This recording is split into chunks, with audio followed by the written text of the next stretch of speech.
Hello hi everyone. Afternoon లంచ్కి అయితే rice అయితే ప్రిపేర్ చేశాను. ఇందులోకి ఎగ్ కర్రీ అయితే ప్రిపేర్ చేశాను. నీస్ అంటే మా ఇంట్లో అందరికి అంత పిచ్చి ఇష్టం. మా ఇంట్లో వీక్లీ 3 times అయితే ఖచ్చితంగా నాన్ వెజ్ ఉంటుంది. ఎగ్ కర్రీ టేస్ట్ అయితే చాలా చాలా బాగా కుదిరింది. ఇంట్లో వెజిటేబుల్స్ ఉన్నా కూడా ఎగ్ కర్రీ ఎందుకు ప్రిపేర్ చేశాను, చిన్న బాబుకు 2 days దాటిందంటే నాలుక అనేది గుంజుతుంది నాన్ వెజ్ తినడానికి. అలా అని వాడు అంత ఎక్కువ ఏం తినడు. కొంచెం స్పైసీనెస్ మసాలాలు అంటే చాలా ఇష్టపడతాడు.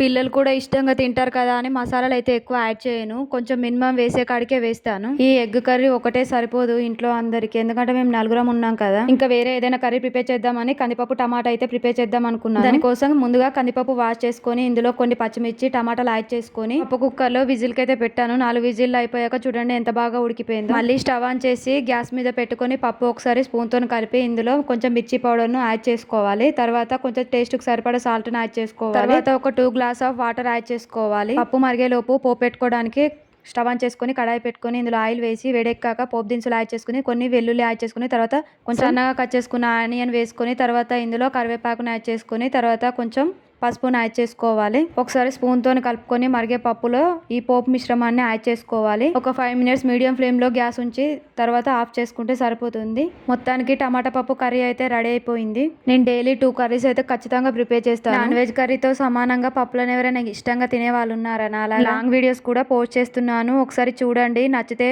సబ్స్క్రైబ్ చేసుకోండి. కింద రిలేటెడ్ వీడియోలో ఇస్తాను, ఒకసారి చూడండి. నాకు ఎప్పుడు సపోర్ట్ చేయండి. ఏదైనా మిస్టేక్స్ ఉంటే కామెంట్ లో చెప్పండి. ఈ వీడియో మీకు నచ్చితే ఒక లైక్ ఇచ్చి సబ్స్క్రైబ్ చేసుకోండి. మళ్ళీ నెక్స్ట్ వీడియోలో కలుద్దాం. అంతవరకు బాయ్ బాయ్. సబ్స్క్రైబ్ చేసుకోవడం మాత్రం మర్చిపోకండి.